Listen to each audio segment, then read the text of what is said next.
Hello, hello. It is the one and only 5E Transformations, and I'm here to talk about some more MBTI. So let's talk about ENFJs. Let's talk about the dark side, shadow side of the ENFJs. This is very powerful, and I want everybody to know who is an ENFJ that's watching this, or any of the other personality types, understanding the shadow side of their type, or maybe someone they know and they want to learn more about it.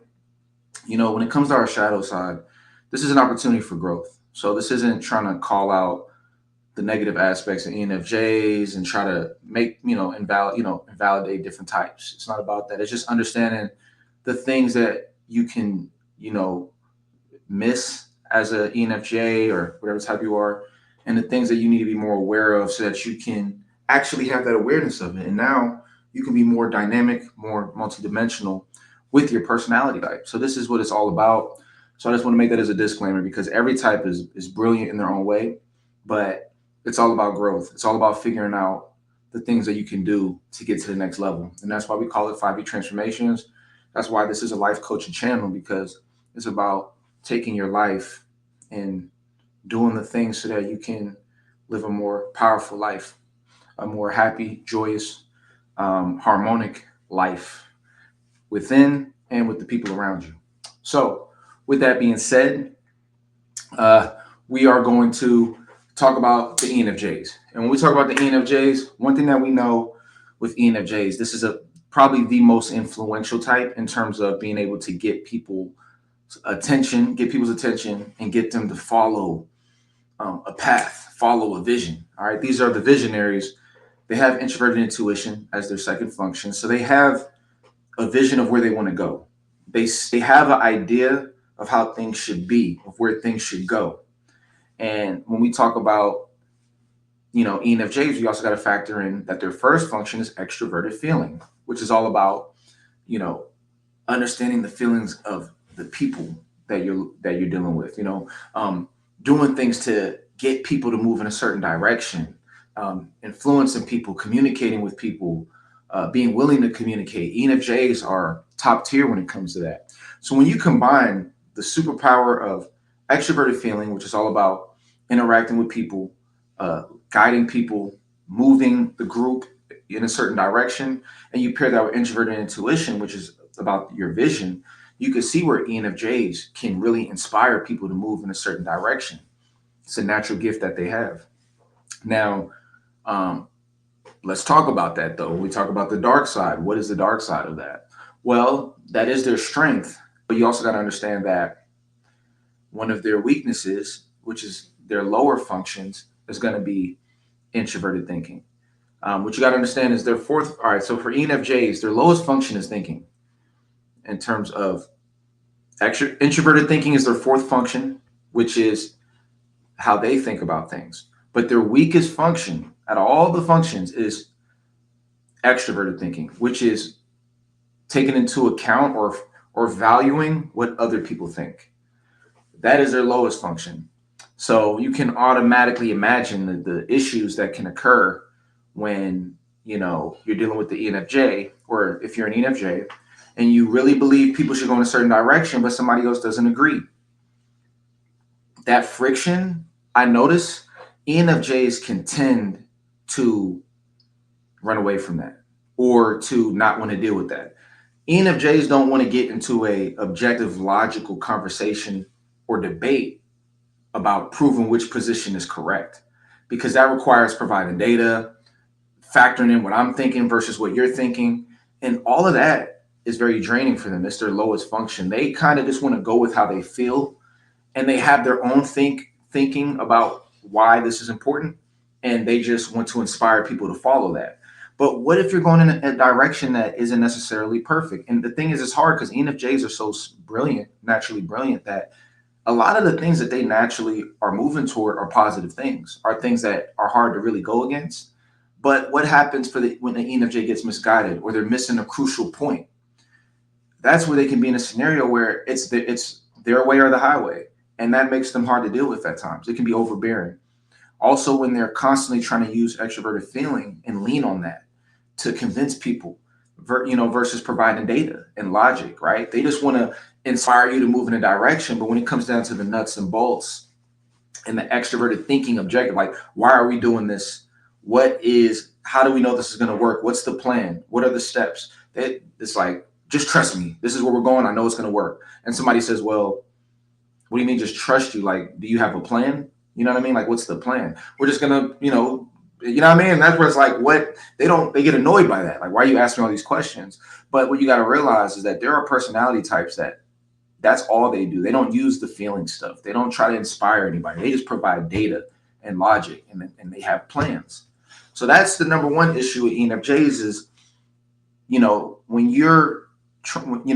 they tend to not be as flexible when it comes to communicating with people to find a balanced perspective. And it can be a scenario where you're caught up in your own world, where you only want to do things your way, where it can be very stubborn, and in its extreme state, it could mirror narcissistic tendencies where you don't, you want to, where you can't hear people out, where you don't want to hear other people's perspectives, where you run away from things that don't go your way, right? People who don't just agree with you, you just write them off, you just cut them off. And that's a big thing as well. When we talk about, this personality type is that, a lot of the problem, I would say, in terms of the dark side, when it comes to ENFJs as well, boils down to their introverted sensing, which is low.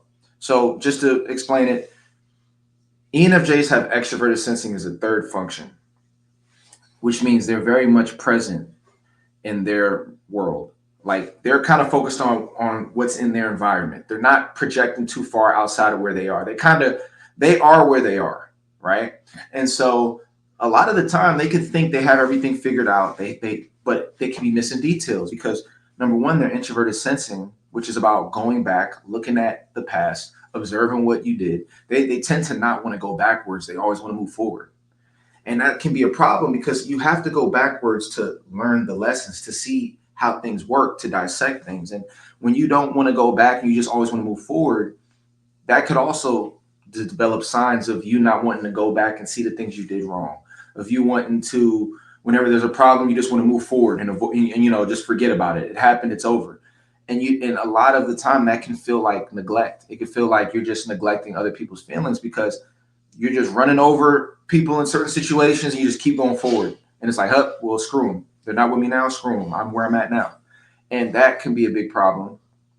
Also, they lack their extroverted intuition. They have solid extroverted intuition. It is their fifth function out of the 8 functions. Oh, I'm sorry, it's their sixth function out of the 8 functions. So it's pretty low, to be honest.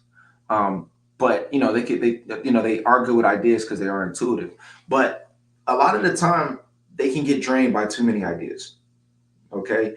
And that's not for all ENFJs. I know some ENFJs that are very good with ideas, but I also know some I also know some ENFJs that aren't very good with ideas when it's too many, right?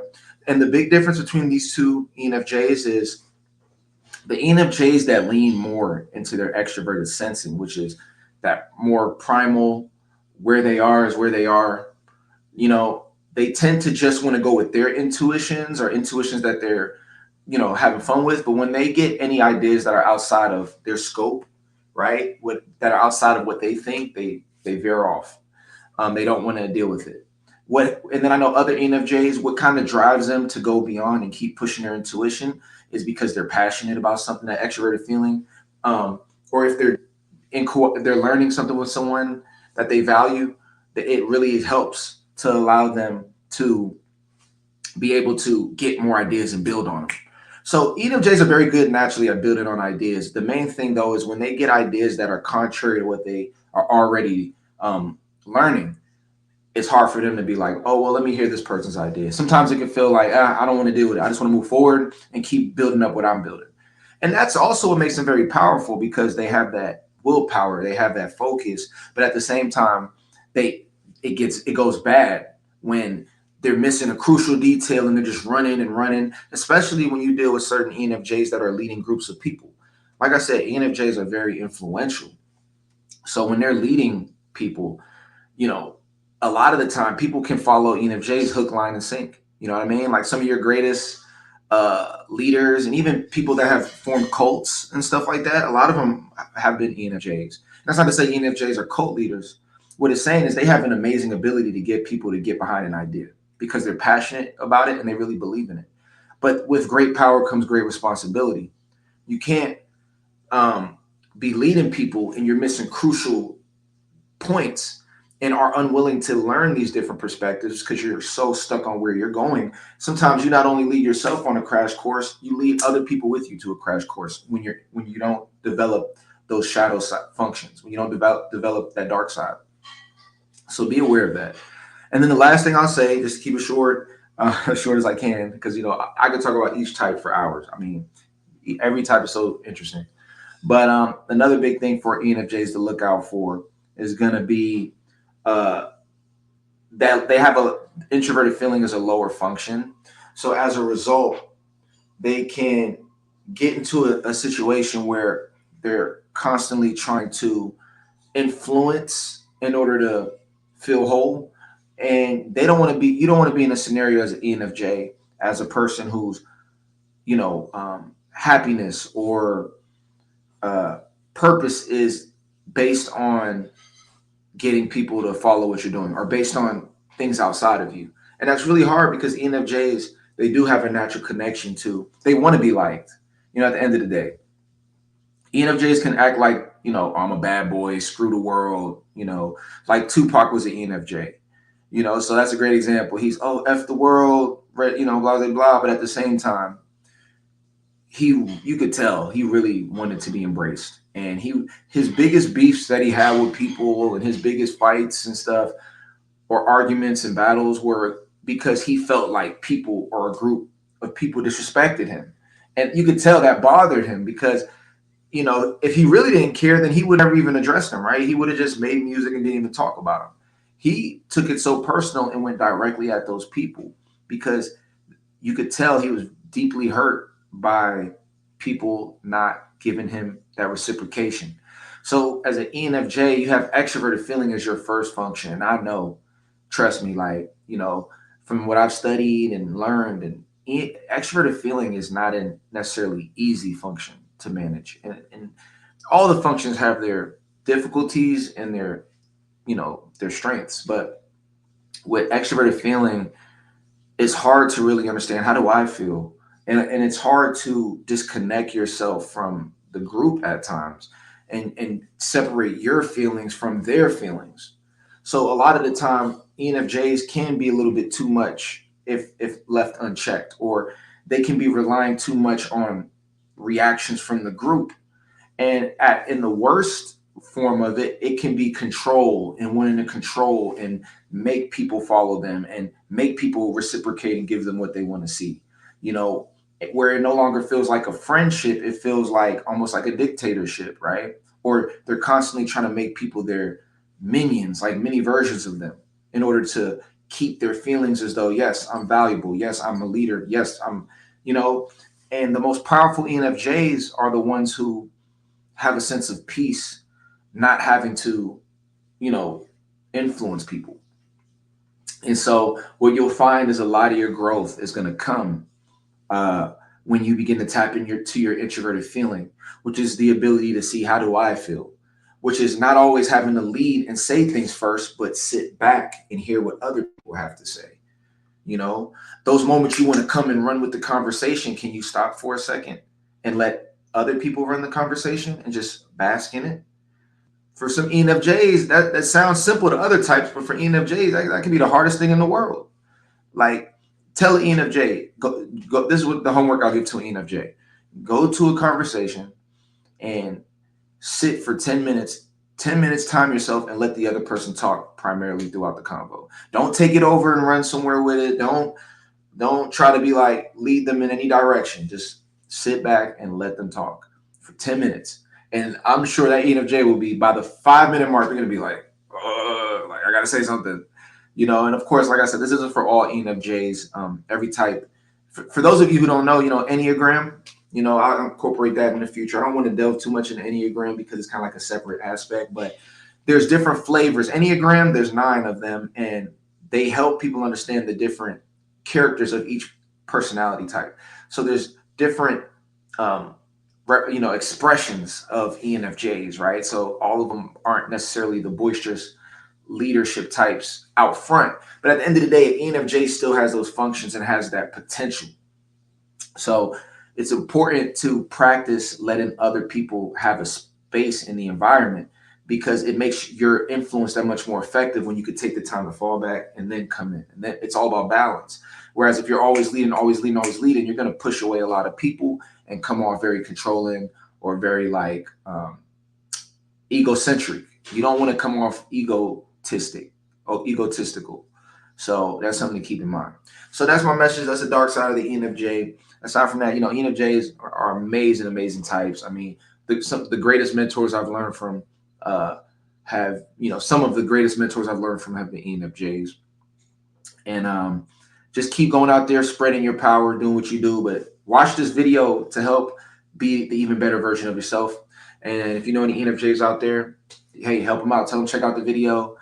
So yeah, aside from that, make sure to like and subscribe. We got the program out now, the MBTI course. You can get it on the website, and it's very, very powerful. I mean, it's explains every aspect of MBTI as well as your hidden power and your not in your gift, the gift you were given, your superpower. We talk about your strengths, weaknesses, how you show up when you're the most stressed, and how to manage that. We talk about how to be the most powerful version of yourself. We talk about MBTI, and it's all the types. So you can either learn about your type, but you also can learn about the other 15 types in depth. So you might have a spouse, a cousin, a brother who you want to know more about. And if you understand their personality type, you can watch the video and really understand their type and understand their gift. And let's say you have a child, you can understand your child's natural gifts and nurture that and help give them things to help with their weaknesses. So go out there and take advantage. It's at 5dtransformations.com. And I will see you in the next video.